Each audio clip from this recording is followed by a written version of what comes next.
If you love red velvet, then you're gonna want today's recipe. Red velvet cupcakes with cream cheese frosting. They are to die for. You're not gonna wanna miss it.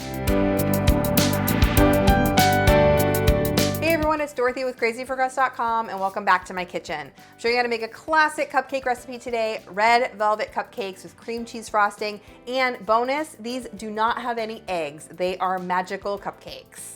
For more delicious desserts and easy recipes, be sure to subscribe to my channel. Now let's get in the kitchen. First thing we're going to do is whisk our dry ingredients. 1 2/3 cups of all-purpose flour, a cup of granulated sugar, 2 tablespoons of cocoa powder, a teaspoon of baking soda, and 1/2 of a teaspoon of salt. Just whisk all of that together until it's nice and combined and that cocoa is all worked throughout the mixture. Then add in 1 cup of buttermilk, 6 tablespoons of vegetable oil, a tablespoon of white vinegar, and 2 teaspoons of vanilla extract. Whisk that together until the mixture is nice and smooth. You're correct, there are no eggs in this cupcake recipe. The vinegar and the buttermilk work together to make them nice and fluffy. So you don't even have to worry about it. There are no eggs. It's not, I didn't forget to add it to the video. Once you have the cake batter all together, it's time to turn it red. And so you're gonna add a tablespoon of red food coloring and carefully stir that in so it doesn't get everywhere. I prefer using regular grocery store food coloring for red velvet, not the gel food coloring. If you're using gel, you'll just need to use less of it. But again, you can just use the regular grocery store food coloring for this.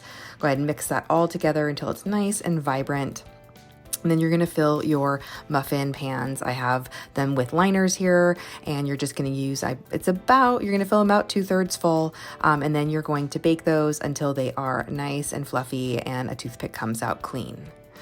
While those are baking and cooling, we're gonna make the frosting. Cream cheese frosting goes great with red velvet, so we're gonna use 8 ounces of cream cheese and 1/2 of a cup of butter. Make sure that these are room temperature. They have to be softened to avoid lumps in your frosting. I'm gonna mix those together with a hand mixer or a stand mixer. Just cream those together until they're nice and smooth and combined, and there aren't any, they're all mixed together. And then you're gonna add in 3 cups of powdered sugar and 1/4 of a teaspoon of salt. Now add the powdered sugar a little bit at a time. If you're using a stand mixer, you can add it all if you want, but I'm using a hand mixer and I don't want to wear it. So I'm doing the powdered sugar in 2 additions.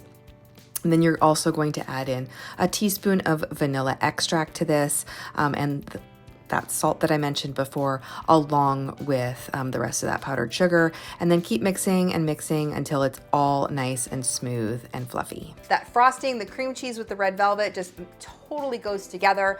You could also make this in a 9-inch round pan or a 9-inch square pan if you don't want to make cupcakes, if you wanted to just make a single layer sheet cake. These are so good. I know you're going to love them.